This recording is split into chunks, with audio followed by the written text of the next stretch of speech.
Shalom, my dear friends. Shalom from the holy city of Jerusalem. And today we continue with our studies in Kohelet. Shalom, my dear friends. Today we are studying in Kohelet the section from chapter 4, from the beginning, the first verse, until verse 16.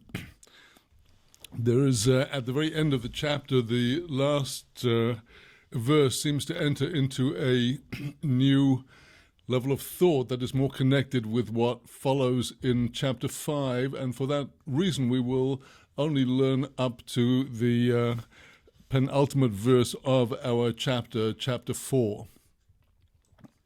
And we had at the end of the previous chapter the sections that speak about the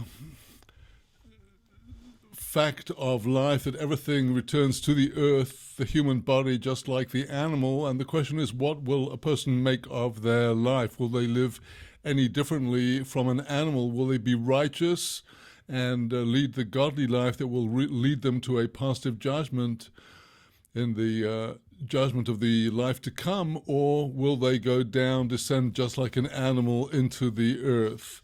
And the conclusion of that in chapter 3, verse 22, was that King Solomon told us that I saw that there's nothing better than for a person to rejoice in his deeds, namely in his good deeds of Torah and mitzvot, because that is his share, because who knows what's going to happen afterwards. That would apply to his children and descendants. If he gathered and amassed wealth in his lifetime, what will they do with it? Will they use it or squander it?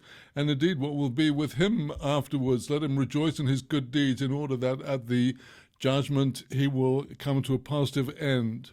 And then chapter 4 begins with a change of direction.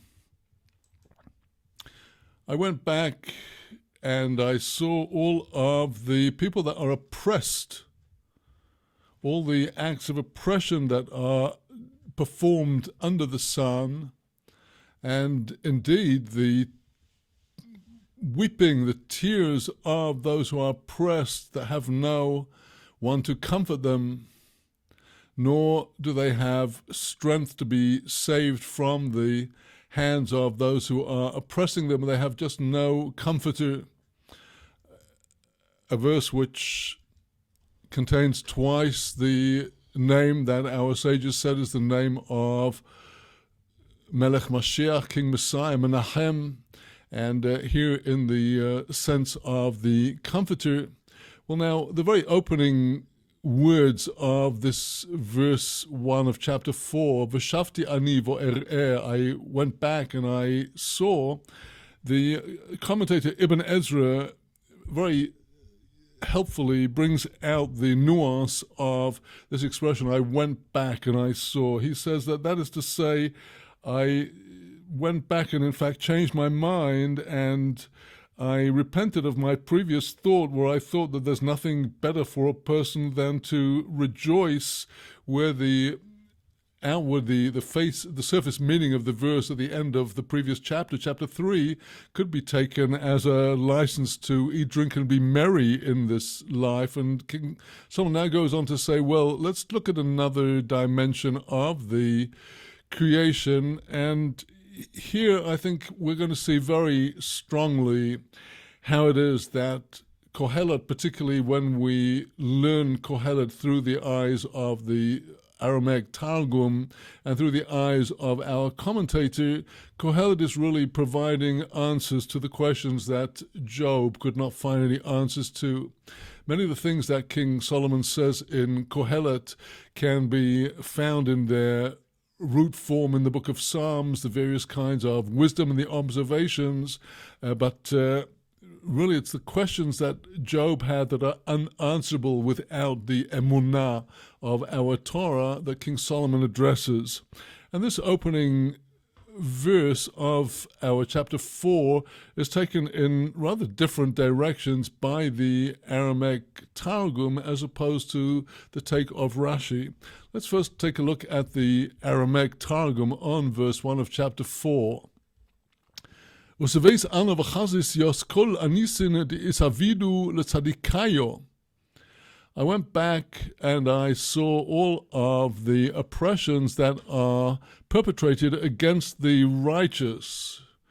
In other words, what an unfair world that the righteous are under all this oppression and the wicked are riding high.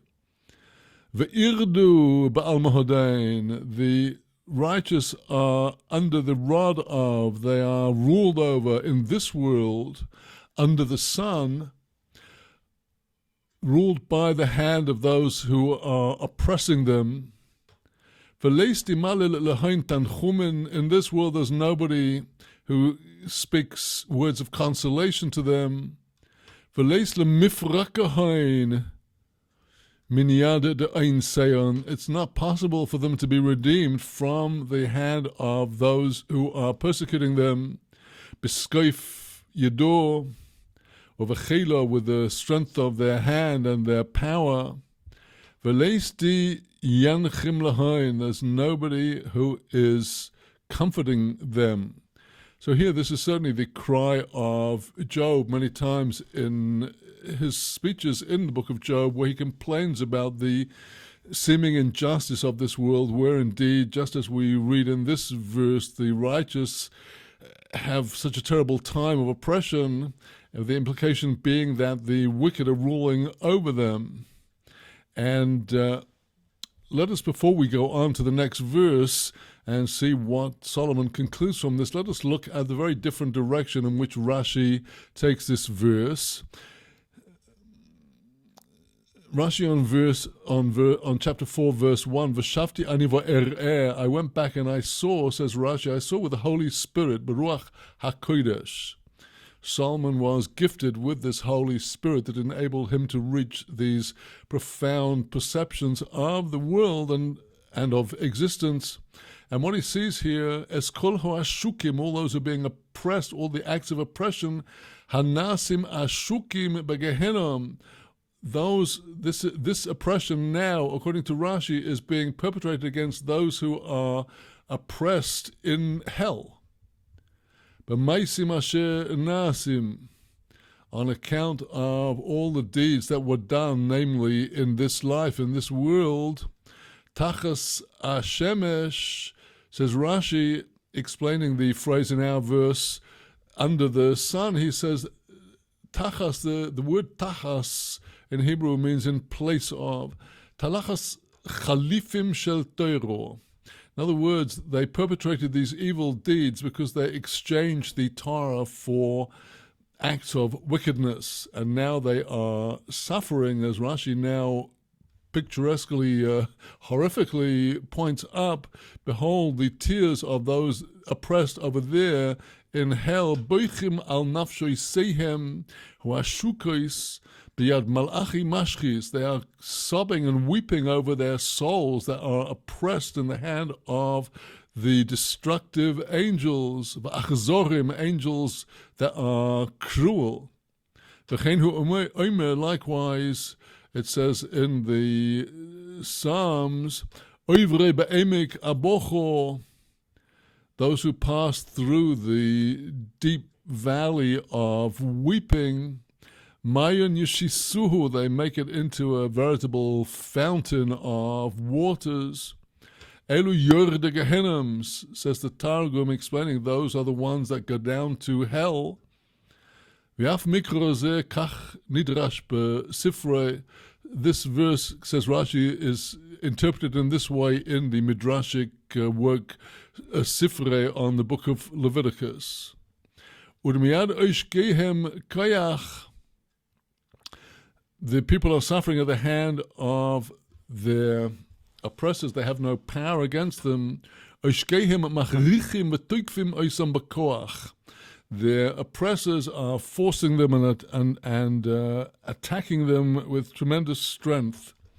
Well, now, this verse, I think, the way that Rashi interprets it is one that we can receive very great help from the words of Rabbi Nachman in Rabbi Nachman's Wisdom, where it tells us that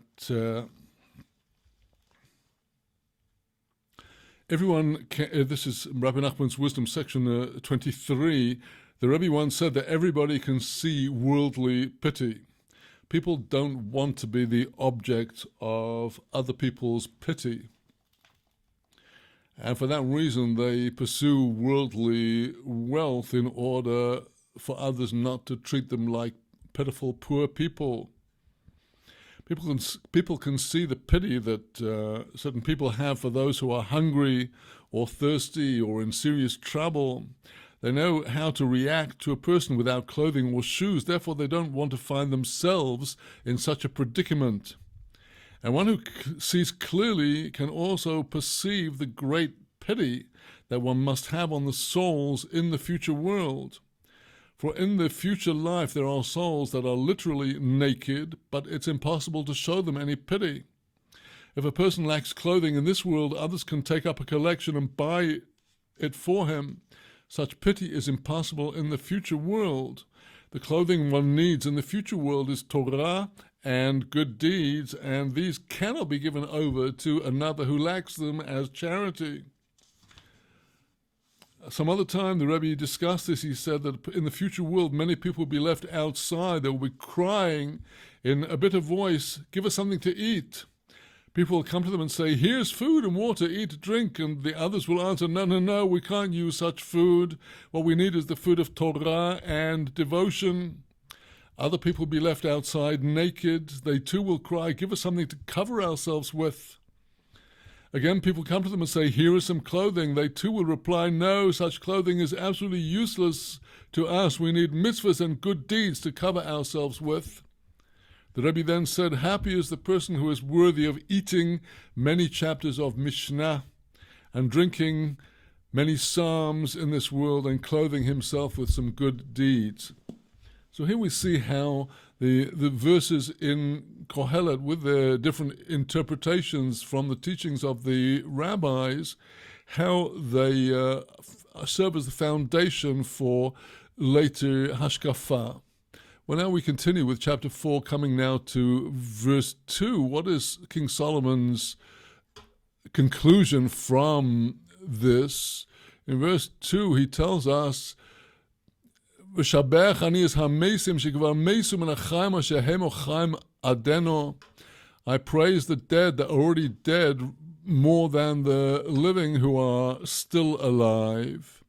And Tov Mishnehem es asher aden lehoyo, better than both of them is the one that has not yet been. Asher lo ro'o es amaise ora shenaset achaz hashemesh, that soul that did not see this evil work that is done under the sun. Well, looking at this, better to be dead and even better never to have been born. That is certainly very cynical, and that is exactly the cry of Job in his opening speech in the book of Job, when he opens his mouth, when his companions have arrived, and he curses the day that he was born and curses the time that he was conceived, and he says it would be better if he'd either been stillborn or never been conceived at all. Well, now, looking at the Aramaic Targum on verses 2 and 3,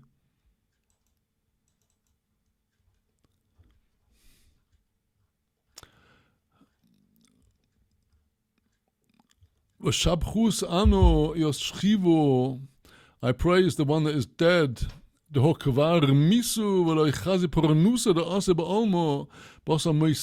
person is already dead, and he does not see the punishment and the afflictions that may enter the world after their death. And I praised him, better than the living who are still alive in this world, in the strains and the pressures and the miseries still until now. Beshape miltar vehanios de oid ke an lehama v'lo isperi, better than both of those that are dead already and those that are still alive. Better is the one that never was and was never created in the world, and that never saw the bad deed, the bad work that is performed in this world under the sun. Indeed, similar to the apparent cynicism of the verses and the simple meaning in our text.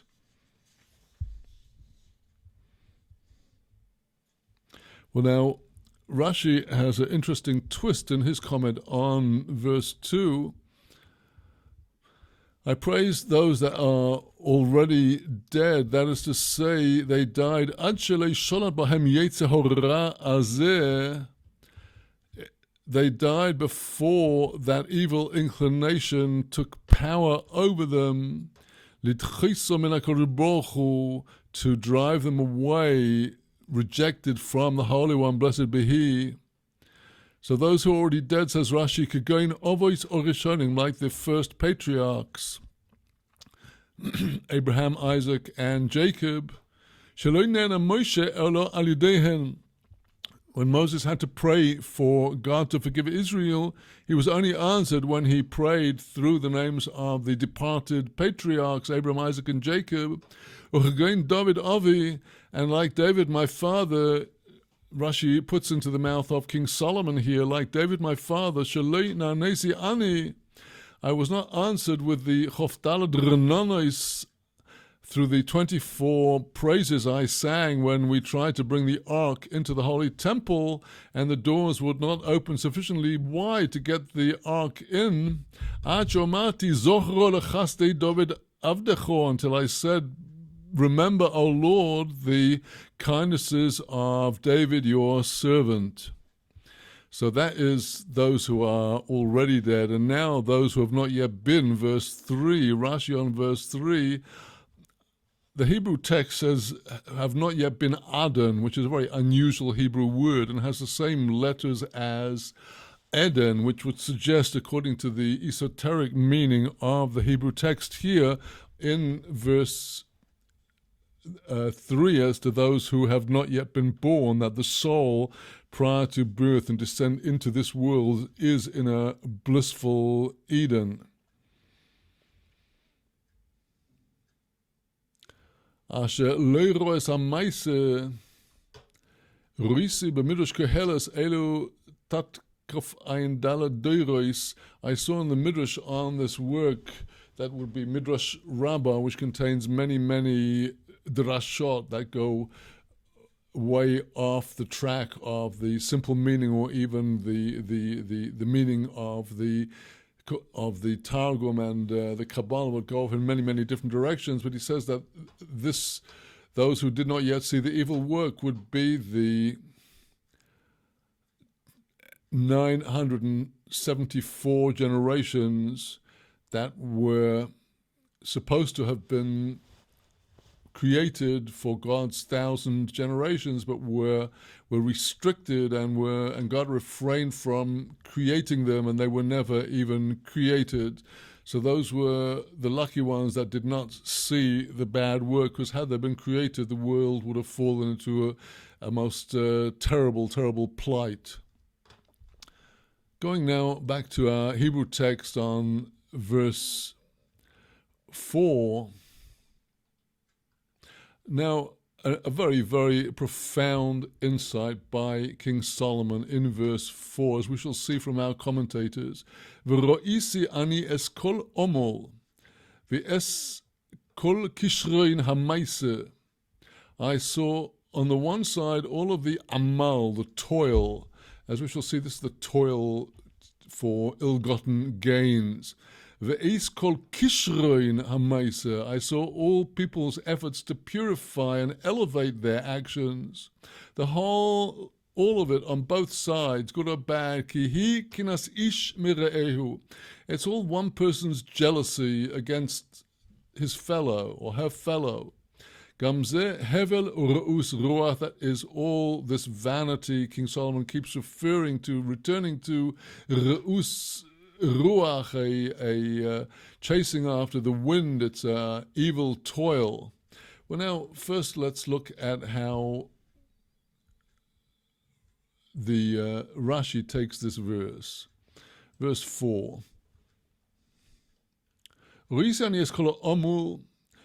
Explains Rashi, Hein ha'aveiros. These are the sins. The word omol, toil, has the connotation of something evil. Toil after that which is not good. Hein omol b'einei HaKadosh Baruch Hu. It is toilsome, as it were, in the eyes of the Holy One, blessed be He. This is not what He wants to see. He wants to see goodness, and the sins are toil and discomfort for Him, as it were. On the other side, He looks at people's good deeds, ve'is kol kishrein hamaiseh, all of people's endeavors to purify their deeds, she'einam l'shem shamayim. In other words, they are doing things that are not for the sake of heaven, but they have ulterior motives. Elole kinas ishmei re'ayhu. A person is jealous of his friend, and he wants to show him that he himself is superior. Sheshneim, on both sides, whether it is the toil of the evil, or whether it is perfecting one's deeds for the sake of others' admiration, respect, and so on. For it's all kihi kinas ish, it's all jealousy of one to another. Kinas ish me re'ehu, explains Rashi, it's all one person's jealousy against the other. Well, Targum will amplify this for us. We now turn to the Targum on verse 4. V'chazes ano yoskol tercho v'yoskol eitovus eivodo de'ovdin b'nei enosha. I saw, says the Targum, putting the words into Solomon in the Aramaic, I saw all the toil. V'yoskol eitovus eivodo, also all the improvement of people's actions. The Avdim B'nei Enosh, the people do, arum hikinaso dekani givala chavre. It's a person's jealousy that he is in competition with his fellow, keeping up with the Joneses. Lemevad kevose. The person wants to do like the other person for one of two reasons. De makane le lemevad tovo kevose. Either the person is on the side of righteousness and he's jealous of the other, and that leads him to perform acts of goodness just like the other one. That person, memre de shema yetiv le. For that person, literally the word of heaven, namely the decree of the Almighty, will be to show goodness and beneficence to that person, even though his motive is one of competition to show himself at least equal, if not better, than his fellow. Nevertheless, he will be rewarded for the good deed. But the one who is jealous of the other one because of that other person's evil deeds, and now he wants to do evil on the level of that other person's evil to outdo that person, Memre de Shema Yav Ishle, God's word will send evil to that person. And this too is vanity for the guilty, for the wicked, and it breaks the spirit. Now, turning to Rashi on the same verse, one recalls here in the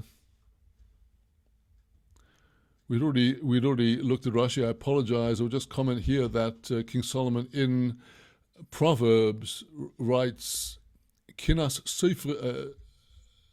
Seifrim Mabe Chochmo.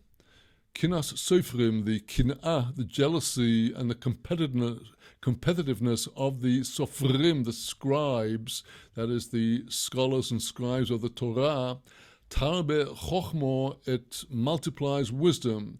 In other words, because the sages in their debates are jealous of one another and each one wants to get it right and push his own take on the verse or on the law to its logical extreme, that will sharpen the wits of both of them.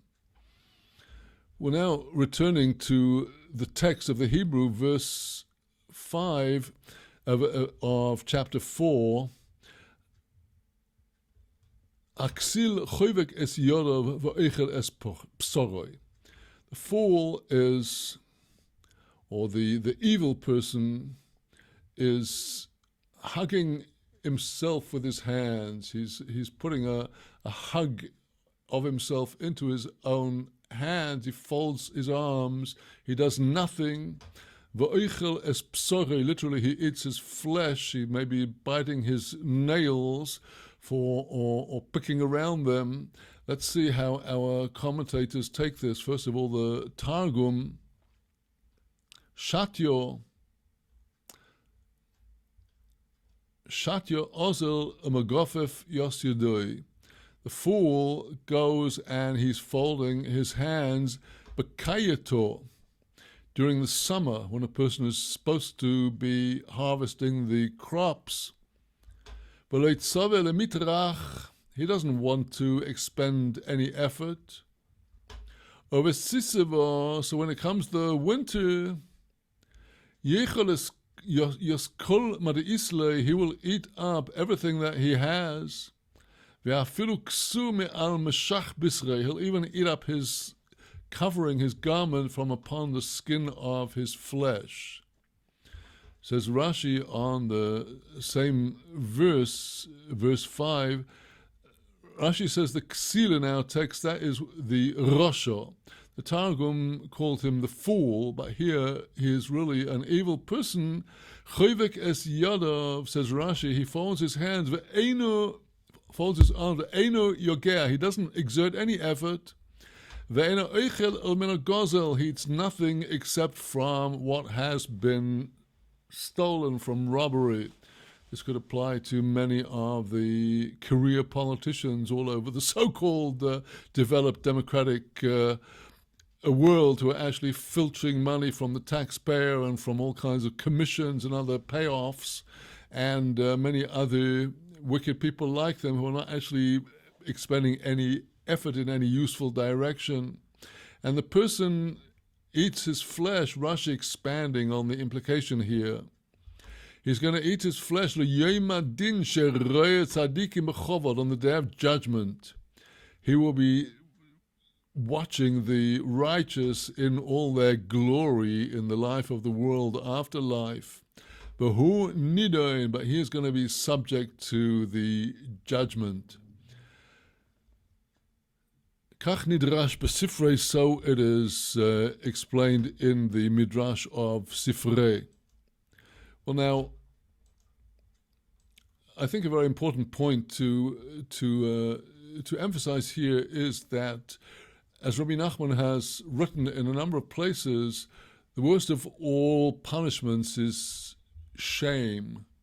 The deep shame of the sinner when the sinner sees the truth of what he or she has actually done, and how shameful it is in contrast with the deeds of the righteous that person could have attained had he only taken control over his evil impulse.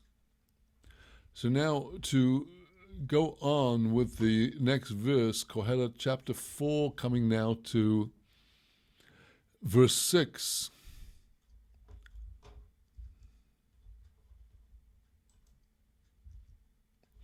Tov meloi chafnochas, meloi chofnaim omol urus ruach. Better is a full hand of gratification and good feeling, well-being, rather than two handfuls, the fullness of two fists of omol, the sinful toil, and re'us ruach, the chasing after the wind. This is a follow-up to the previous verse speaking about robbery. It'd be better to have one handful of honest gain rather than two full handfuls of dishonest gain. Says the Targum on this verse, Tav legeva malei chofnei michla bahanoyas nefesh. Better for a person to have a fistful of food that has the pleasure of the soul, ubelei gezelo, v'chatufin, without robbery and theft. Min trein chofnin molion mechla begezela v'chatufin, better than the two fistfuls of food that has come through robbery and through grabbing. Ve'osid l'shalomo bedino b'tocho v'sevirus rucha, and the person is going to pay at the time of the judgment with great exertion and the breaking of the spirit.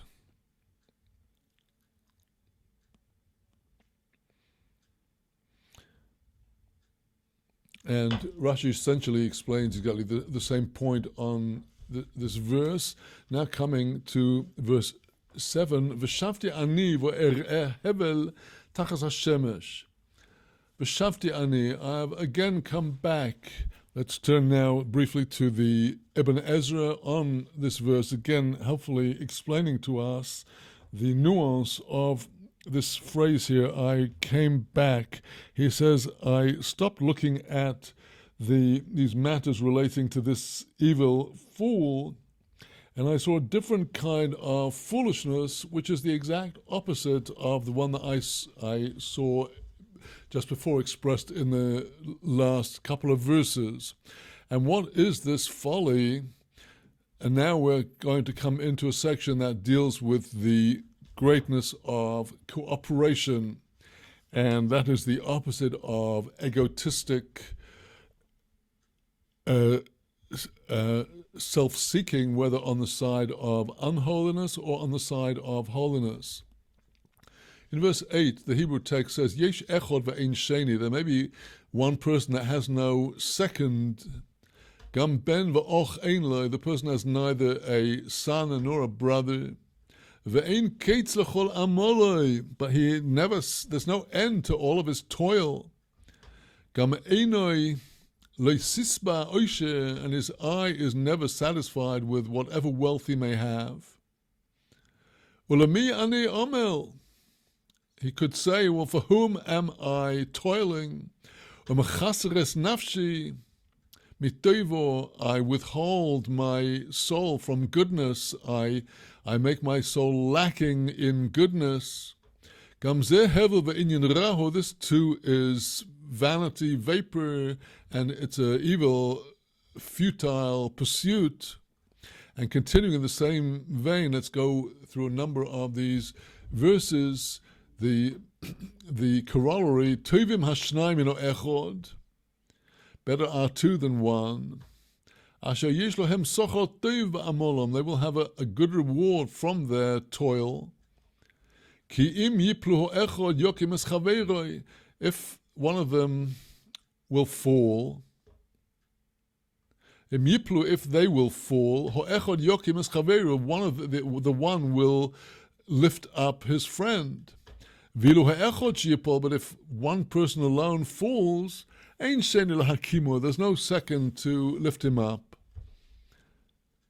Gam im yishkevu shnayim v'cham lohem, ule'echod yechom, if two lie down together, it'll be warm for them, whereas for one person, how will he get warm?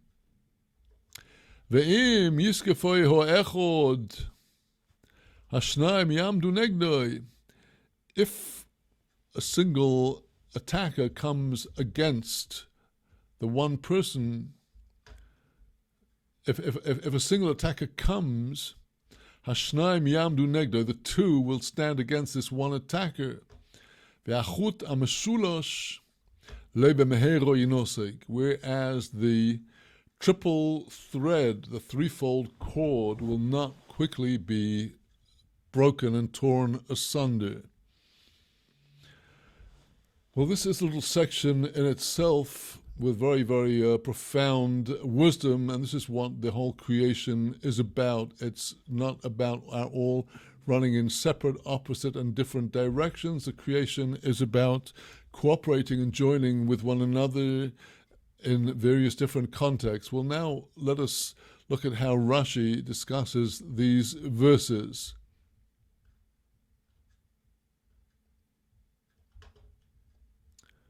Rashi on Kohelet, verse 8. There is a case of one person that has no second. There's a person that habitually does all his business alone. Gam ben v'och ein is no son nor brother. Explains Rashi, Im Talmud Chacham hu, if he is a Torah scholar, Ena Kainele Talmid Shehu Chaven, the person is so solitary he does not acquire a student that should be for him like a son, nor a study companion, a debating partner who is like a brother. If the person is unmarried, if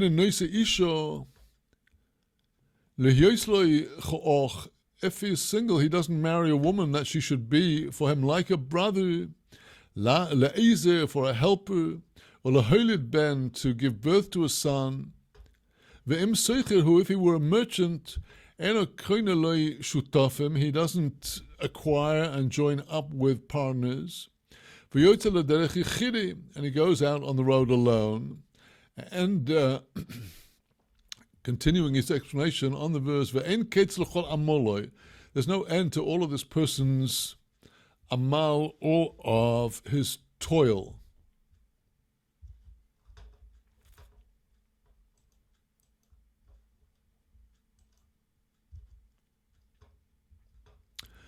Yoga begirso vimsucherhu amal bepakmatio. If is a Torah scholar, his efforts go on, his constantly reviewing and plowing through his learning.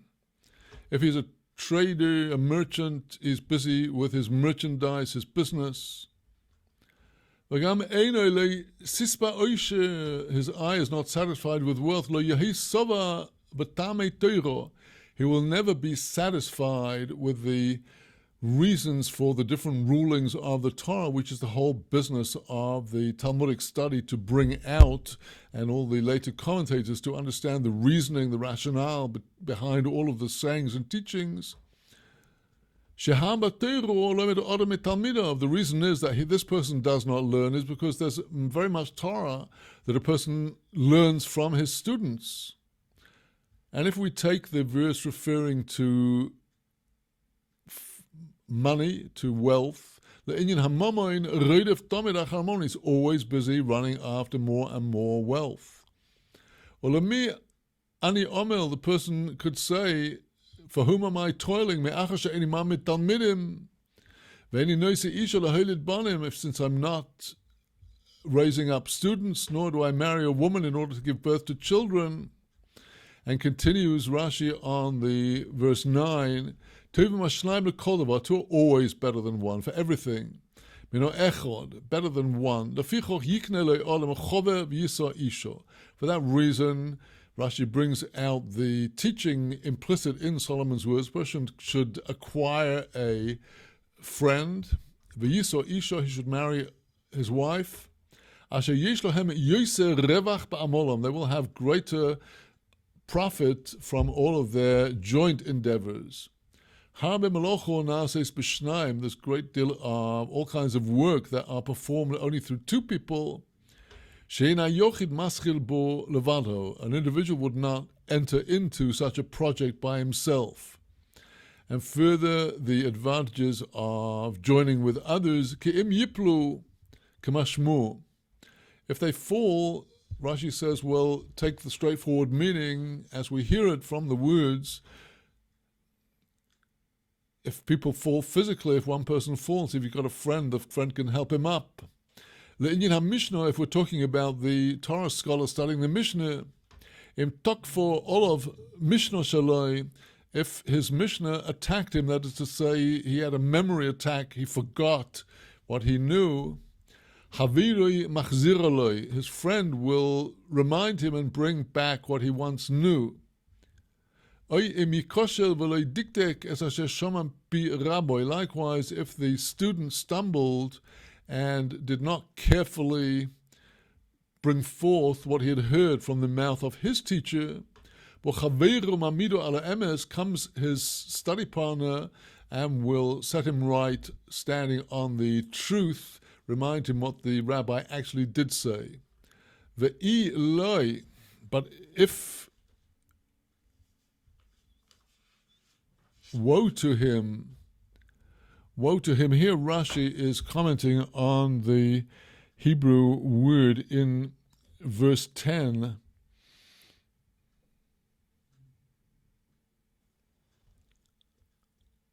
which is the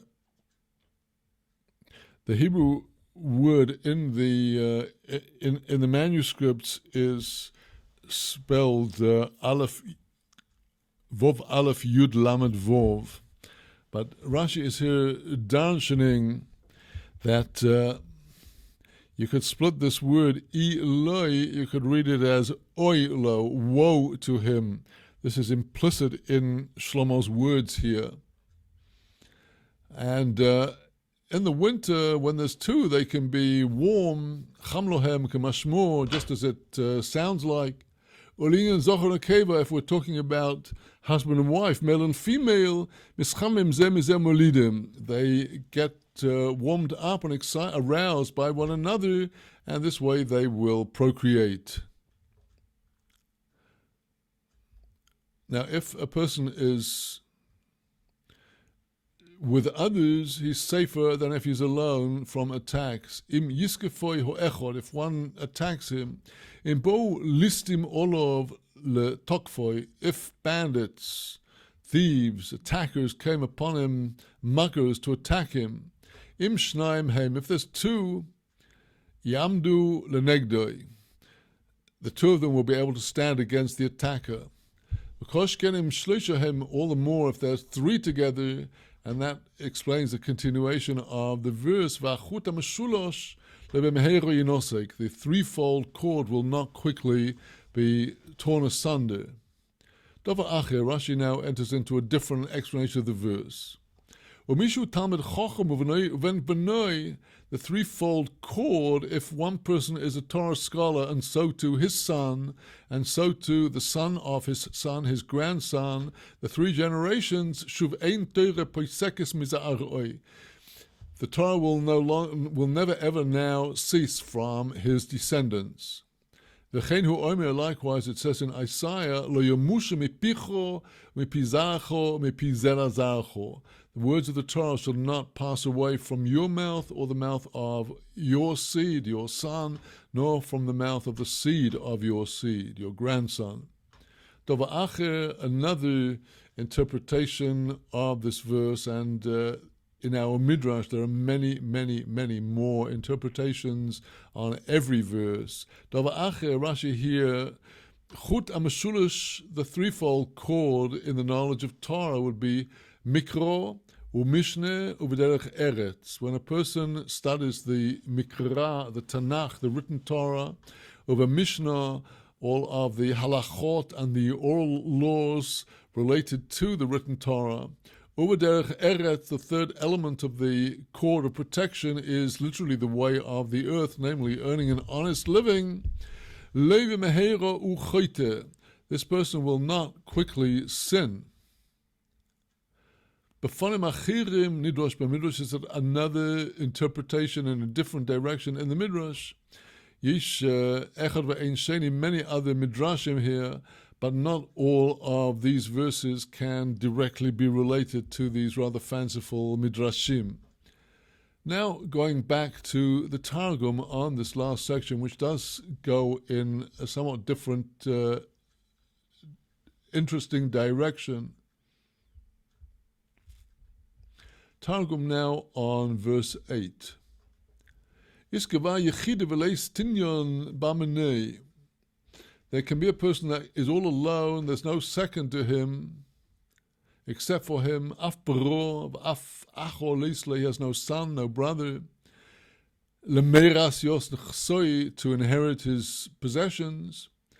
There's no end to all of his toil.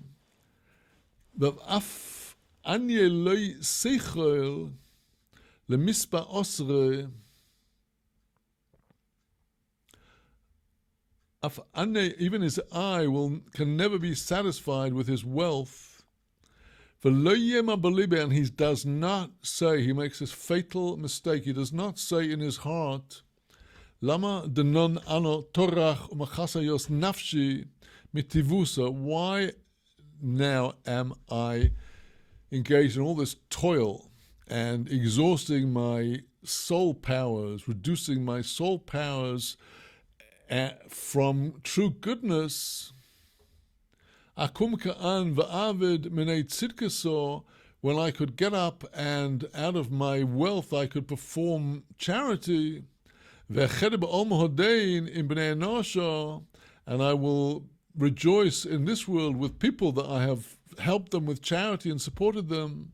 Ola almada ase im sadikayo, and in the world to come, the life after life, I will rejoice with the righteous. This person does not say this. He's unwilling to subtract from his earthly wealth to benefit others. He's all alone, the broken vessel, the fallen king, all ego.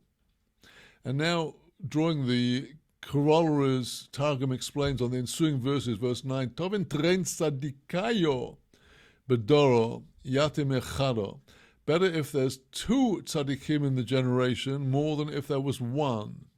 We find in the latter period of the Second Temple, there were the Zugot, the peers, the Nasi, the prince or the leader of the Sanhedrin, and the Av Besdin, the father of the Beddin, namely the second of the Sanhedrin, and the peers, Hillel and Shammai, and Shemai and Avtalion, and the other peers. Those generations certainly did have two tzaddikim and not just one. Better are two than one. Ve'inun di dovrin b'mazolo. These are leading with mazal, with success. Omishtamin Mileoin et islahain agatov, and they cause their words to be heard, for they have a very good reward la'amada asa in the world to come. B'sohachain di trachu l'seivoro yos darei, and they will have a great reward, these tzaddikim who lead the generation with their Torah teachings, because of the efforts that they expended to explain and give wisdom to their generation. Arum Elohen, now continuing on verse 10, because Elohen in yipol chad menahoin, if one of them will fall, al arso v'yishkov mara, he falls on his bed and he lies there sick. Chado yikim yos chavrei, one will elevate and raise up his friend bitzalese through his prayer. These two tzaddikim, if one gets sick, the other will pray for him and help him to get up. Di'ilu chad dehu zakai b'lchoidoi b'dorei. But if there's only one virtuous, righteous individual all alone in his generation, be'idan diyipol al arse v'yishkuv mara, at the time that he falls on his bed and lies there sick, Yesle Bodore Chove Tinyon Letzalo Aloi, he has no friend in his generation, a equal Haver, a partner that could pray for him. Elohein Bizuchuse Yukumimare, only if he has sufficient merit will he rise up from his sickness. Continuing explaining the words of Solomon now, verse 11. Af in damchon teren gevave itese v'shachin lehoin. Now, if two are sleeping together, the husband and his wife, it's warm for them in the winter. Shachin lehoin b'sisvo, in the rainy season. Ulachad echtein yishchon, but if there's one person, how would he get warm?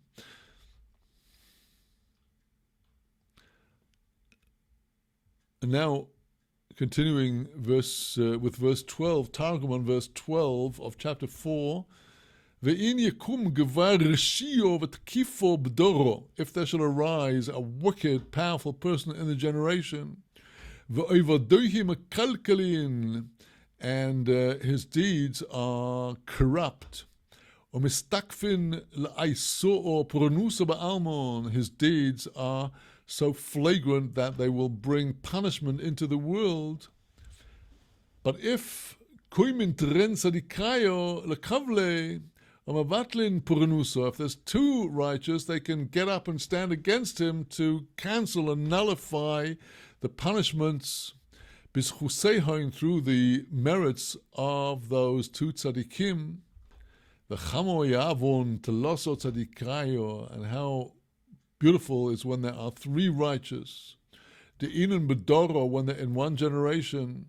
Ushlam benehoin, if there is peace between them. Kesivo de megadlo tlas nimi. This is like a link in a chain, or a chain in crochet perhaps, where the thread is spun with threefold cords, three fibers in each cord. The labor vehilu is natak, that thread will not quickly and easily break. So now going to the concluding section that we shall be learning today, which is of the back to the Hebrew text, coming now to verse 12. This metaphor of the two kings. Verse 13. Tov yeled miskin v'chochom mimelech zokein uchesil asher lo yoda lehizoher od. Better is a little boy that is poor but wise than an aged king that is foolish, that no longer knows anymore how to be careful. Well, before we go on, let us first look at Rashi on this very important and memorable verse, which is used as a foundation in our teachings about the development of our souls. Rashi on chapter 4, verse 13. Tov yeled misken v'chochom. Better is the poor but wise boy. Ze yetzer tov. This, says Rashi, is a metaphor for the good inclination. V'lama nikra shmo yeled. Why is its name given as a little boy? The reason is she'enoi bo ba'odam ad yud gimel shana. It only comes into the male at the age of 13 years. We know that it's the age of 13 that a Jewish boy becomes bar mitzvah, and then he is, to all intents and purposes, an ish, a gadol, a man, and an adult. And likewise, a bat, a daughter, comes of age at the age of 12 when she is bat mitzvah, and she is, to all intents and purposes, isha, a woman, and gadolo, an adult. So here, the dividing line of the age of 12 in the case of boys and 13 in the case of girls is because until that time, although the person develops and may have a very advanced worldly ego and have studied and all kinds of things, but the actual spiritual soul, the higher part of the soul, only enters at that stage of 13 years for boys and 12 years for girls. And it's called misken, it's called impoverished, she'enoi vorim shemin lo k'mo liyetzer hara. The limbs of the person's body, since the soul is only a baby compared to this aged king that's been there since birth, the worldly selfish ego, so all of the limbs much prefer the easy, pleasurable way of the evil inclination to the discipline of the spiritual path which the new soul is calling for. So the Yeled Misken v'Chocham is wise. He is giving intelligent wisdom to the person as to the good path. And that Yeled Misken, this poor boy, the Yetzer Tov, is better than the Melech Zoken Uchsil, the old foolish king, Ze Yetzer Hara. This is the evil inclination. Shehu Shalit al Kol Evorim, the worldly ego, rules all over all of the limbs of the body. Zaken is called aged, Shemishor Shenoilad Avolad, from the moment the embryo is actually born into the world. From that very hour, Hu Nosum Boy, this Yetzer Hara, the ego impulses that crave for this world, that's already put in the person from birth. Shenema, or a Fesach Chatos Roivetz, Rashi quotes from Genesis, God's words to Cain at the very opening, the exit or the entrance, namely the womb. Chatos Roivetz, the sin, namely the inclination to sin, is already crouching there, waiting for the opportunity to tempt the person. Now, this old king is called Chsil, fool and wicked, Shemas Ehu B'derech Ro. He deceives the person to follow the evil path, Kach Nidrash B'Midrash, so the verse is interpreted in the Midrash. Asher leyoda lehizoher, this aged king no longer knows how to take care. Sharei Iskin is old. Ve'ena makabel teichocho, he refuses to accept any reproof. Well, now, Targum goes in a rather different direction on this verse. And Targum, as in the interpretation of the ensuing verses, is going to look at this historically. Tafhu Avrom dehu Ravyo Miskin. Better was the Abraham, who was a poor lad. V'havas be'ruach nevuah min kodem Hashem. He had the spirit of prophecy from before Hashem. V'shtemoida le morei b'mehevei ba'atlos shenin. His master was known to him. He was aware of his master from the time that he was 3 years old. He did not want to worship idols, and he was tav, he was good, yatir min Nimrod, more than Nimrod, Rishio, the wicked. To have a Malko Siv V'tipesh, he was the personification of the old and foolish king. Because Abraham was unwilling to worship idols,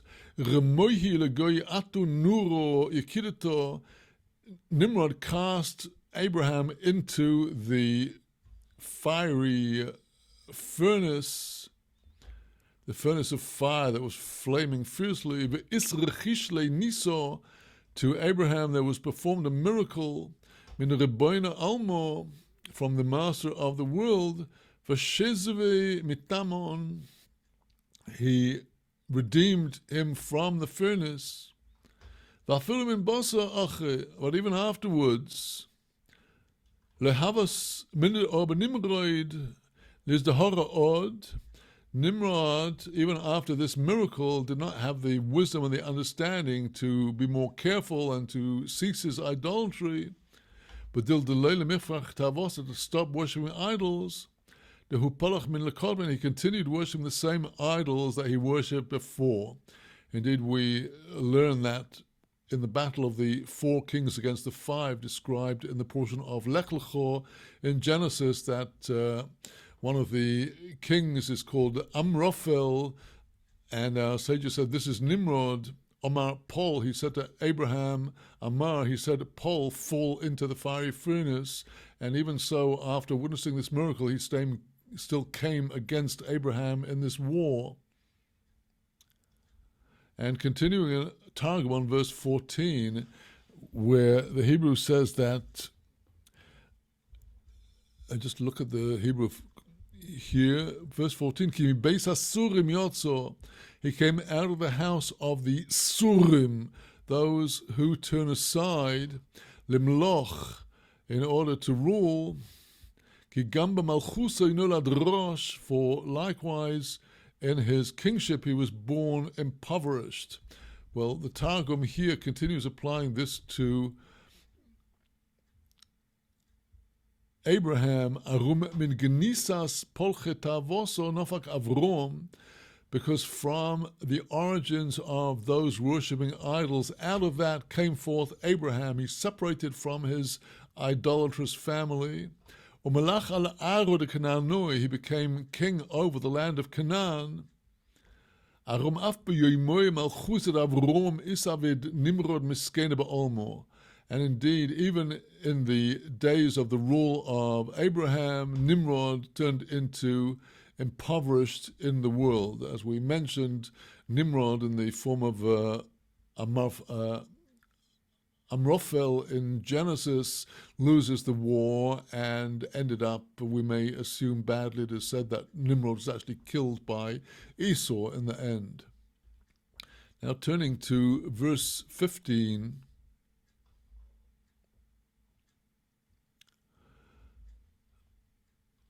Ro'isis kol ha'chaim hamahalchim tachas hashemesh im hayeled hasheni. I saw all the living going under the sun with the second child, asher yamoid tachtov, who will stand underneath him. He will take his place. Well, now Targum is going to take this in a whole new direction.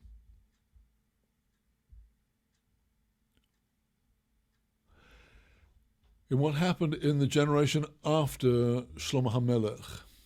Shlomo HaMelech had all of the 12 tribes of Israel under his rule, and as we know, at the end of Solomon's reign, Jeroboam rebelled, and in the reign of King Solomon's son, Rehoboam, the rebellion became actualized with all of the 10 tribes under Jeroboam, Yeravam, rebelling against the house of David with only the tribes of Judah and Benjamin left. And this is what Targum relates to the following, to our verse 15, with all the world going after the second one. And here let us understand that this rebellion of the 10 tribes against the house of David, the rule of Judah, is absolutely pivotal in the whole history of Israel and is a factor until today. We are waiting for the reunion of Judah and Ephraim, the 10 tribes with the house of Judah, the 2 rods of Ezekiel's vision that he was to bring together. This we still await. So on verse 15, Targum says, Amar Shlomo Malka Baruch Nevuah min Kodem Hashem, said King Solomon with Holy Spirit from before the Lord, Chazesios kol chayayo de ozin betifshusahoin lesorvo al ruch avam beri tachas shmayo. I saw all the living going in their folly to rebel against Rehoboam, my son, to Cheshmaya under the heavens in the physical world, umefalgin le yos malchuso, and they divided the kingship le'is Yehovah le'rovam banavot, to grant the rule over the 10 tribes to Jeroboam the son of Nevat. Baram Shifto de Binyamin v'Yehuda hava libahoin shlim im Ravyo hurachavam. But the tribes of Benjamin and Judah, their hearts were whole with that little child, namely Rehoboam, my son. Dahava Tinyon lemalchusi, he's called the second king in our verse. According to Targum, he was a second to King Solomon's kingship. Dikum v'imloich ba'asa achsante b'Yerushalayim, the second of my dynasty that would come and rule in the place of his inheritance in Jerusalem. Well, let's carry through with Targum onto verse 16, a quick look into the Hebrew text before we read the Targum on this last verse we should be studying today. Ein kates l'chol ha'om l'chol asher hoyo lifneim. There's no end to all the people, to all those that were before them. Gam ha'acharonim lo yismechu bo, but the ones that will come afterwards will not rejoice in him. Ki gam ze hevel v'rayon ruach All of this is vanity and toil of the spirit, the pursuit of wind, the situation of the old foolish king and the little boy, following through Targum on verse 16. L'sof l'chol amo beis Yisrael l'chol tzadikai dehava medaber kodemeyoin.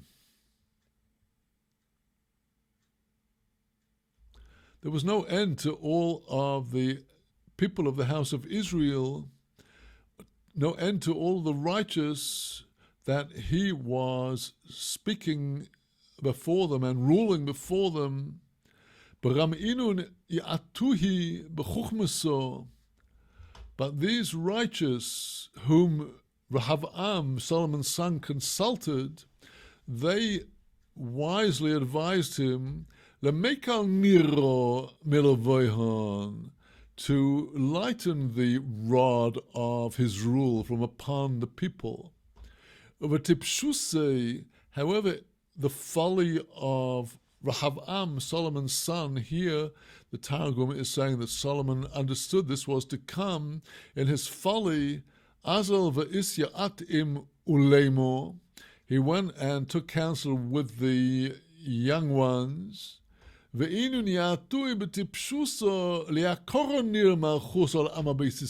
advised him with folly to make more heavy the yoke of his kingship over the people of the house of Israel. Ushvak milkas savayo, Rehoboam, he abandoned the advice of the elders.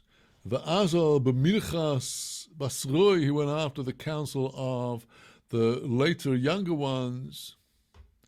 B'ram'inu basroi tevohu basarkein, but those latter ones, the young people, they were afterwards thrown into confusion. Lei chadubei, they had no joy in Rehoboam. Ve'inun gomer loy istakofo lemehevei mispalgin minei asarti shivtayo. Omeloich aleon Yerovam chayovo. They were the ones that caused against Rehoboam that there was a powerful attack, to the degree that the 10 tribes were split off from him, and Jeroboam, the guilty, ruled over them. Amoris, and Solomon says to himself, looking at this prospect of the coming history, Amoris, I said, Afdein havolu l'Rehavam berius v'les rucha delay. This is vanity for Rehoboam, my son, and the breaking of the spirit for him. Turning now to Rashi's words on these verses, on verse 14, we learned in Targum that this verse refers to Abraham, who came out of the house of the Surim. The Surim, those who turn aside, says Rashi, Mimokam atinoifes v'sirochoin, the place of filth and degradation, stench, as we would translate the Hebrew word vayivash, it made a stench, usri. So this is the stench of idolatry out of which Abraham emerged.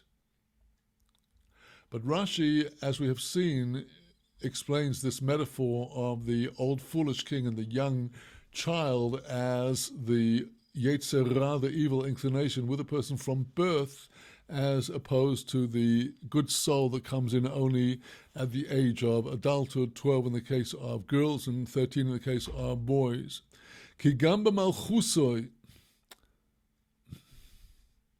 for already in his rule, namely of the Yetzer Ra, that came out of this place of stench and filth, mishemolach ba'odam, from the time that he was already ruling over the person, Neilad arosh amisken hatoiv mimenu. It was only then afterwards that the poor, good inclination was born. Uvomitoich tahoro, volomitoich tenofis harechem. Unlike the physical body with its evil inclination animating it, the good soul comes from a place of purity. not from the filth of the womb. We could say that the soul is born of immaculate conception as opposed to the physical body. So this verse is explained in the Midrash. A different interpretation. Kitov Yeled Misken, the whole concept, better is the poor boy, Kimashmo, take it as literally. Whereas the old king, when a person gets old, the old king has become old in his wickedness and his folly. Out of the house of the prisoners came forth to rule. For the poor boy that really had the truth and the wise counsel,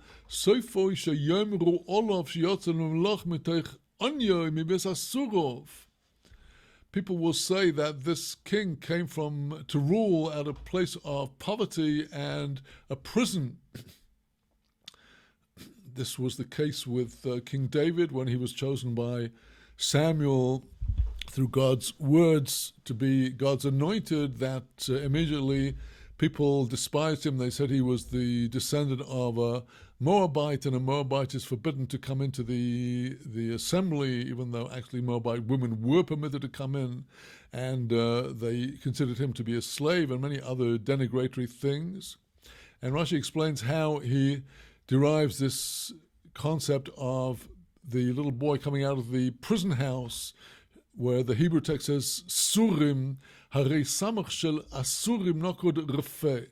The letter Samach of the Hebrew word in the verse Surim has is Rafa, it's weak, it's not with a Dagesh. It would be as if the word was spelled Ho'asurim, the house of those bound in the prison. Shekain Motzinu b'Yosef, this we find in the case of Joseph. Shemalach mitoch yitzias beisu asurim, he came forth from the house of the prisoners.